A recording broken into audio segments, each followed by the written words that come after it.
श्री राम कथा की इस अनवरत यात्रा में आज के कथा प्रसंग में आइए प्रवेश करें। भगवान के प्रति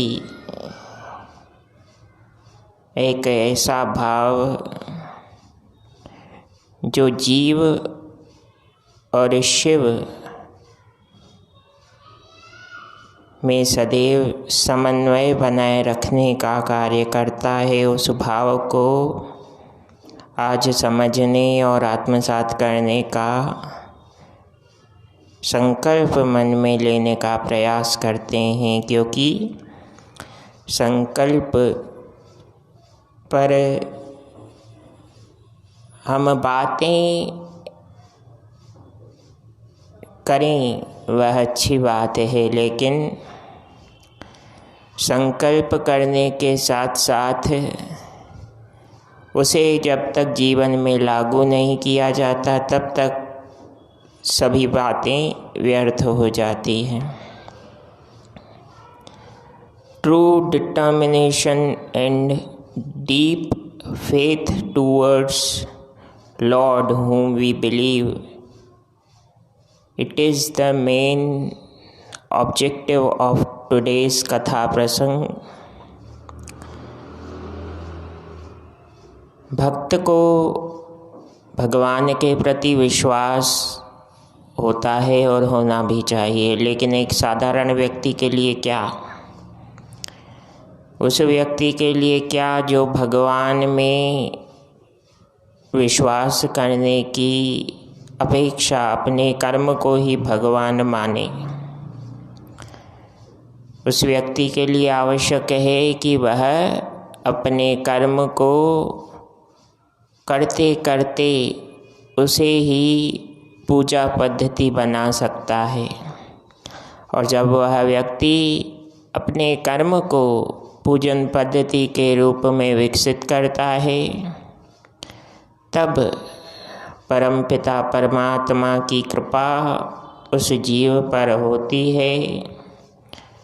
और जब एक बार परमपिता परमात्मा की कृपा जीव पर होने लगती है तो असंभव भी संभव होने लगता है। इसीलिए कहा गया कि परमपिता परमेश्वर के जिस स्वरूप में व्यक्ति को विश्वास है उसे ही जीवन का आधार मानकर हम सतत रूप से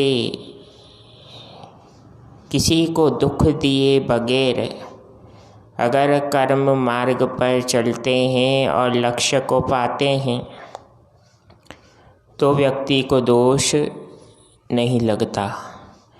दोष कब लगता है?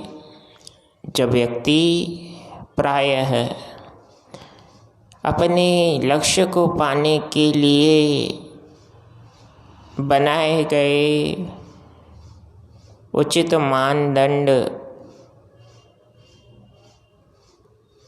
जिसे पैरामीटर्स कह सकते हैं, उनसे नीचे गिर जाता है। क्यों? क्योंकि मॉडर्न वर्ल्ड है,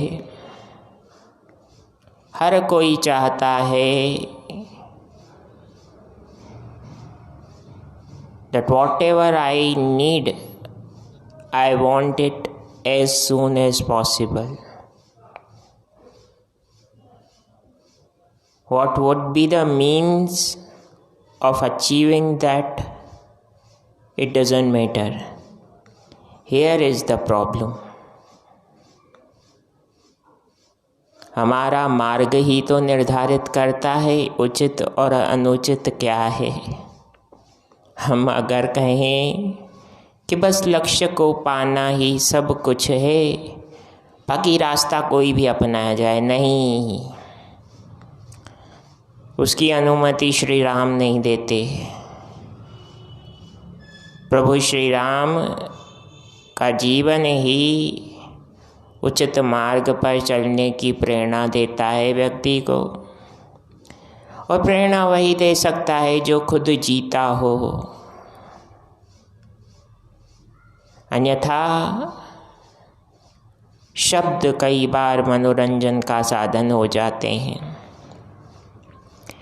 इसलिए कल की कथा में कथा को विश्राम देते समय मैंने यह निवेदन भी किया था कि जीवन को हंसी ठिठोली का साधन समझने की भूल मत कीजिएगा। It's not a cup of T. लेकिन जीवन को एक कठोरतम परिस्थिति और विकराल स्थिति मानकर भी जिया नहीं जा सकता। तो भगवान श्री राम का व्यक्तित्व हम सभी जीवधारियों को यही बता रहा है कि जिस स्थिति में आप रहते हैं उस स्थिति में साधन का महत्व नहीं है, महत्व है आपकी इच्छा शक्ति और कर्म के प्रति आपके समर्पण भाव का। तो प्रारंभ भी कथा का यहीं से हुआ। भगवान रूपी शिव और मनुष्य रूपी जीव को जोड़ने का जो साधन है वह है अपने कर्म के प्रति विश्वास, true faith in our duty. कर्म को ड्यूटी या असेट के रूप में भी हम जान सकते हैं। जिसकी जैसी भावना वह वैसे उसे स्वीकार कर सकता है, जी सकता है। लेकिन कर्म को सतत रूप से करते हुए जब व्यक्ति आनंद का अनुभव करने लगता है तो इसका अर्थ है कि उसने अपने आराध्य के बताए हुए सिद्धांतों को जीना शुरू कर दिया है और उन सिद्धांतों का प्रतिफल उसे मिल रहा है। जीवन की कठोरता, जीवन की निष्ठुरता, जीवन का आनंद और जीवन का सुख, ये विभिन्न विभिन्न भाव हैं। ये जीवन के हर पहलू में आते हैं और जाते हैं। लेकिन हमारा मन किन परिस्थितियों को झेल रहा है लेकिन फिर भी वह स्थिर है और नियमित रूप से अपने आराध्य को स्मरण करते हुए कर्म करने की प्रेरणा हमारी देह को मन देता है, तो वह मन परमात्मा का घर है। इसलिए आज की कथा का सार नियमित रूप से कुछ क्षण परमात्मा को और कुछ क्षण अपने माता पिता को देने की आदत बनाइए। ये आदत आपके जीवन में अलौकिक आनंद और अलौकिक धैर्यता सहज रूप से प्रदान करने वाली हो सकती है और होगी। क्योंकि जाकी रही भावना जैसी, प्रभु मूर्ति तिन देखी तैसी। जिसकी जैसी भावना होती है वह परमात्मा के स्वरूप को वैसे ही देखता है।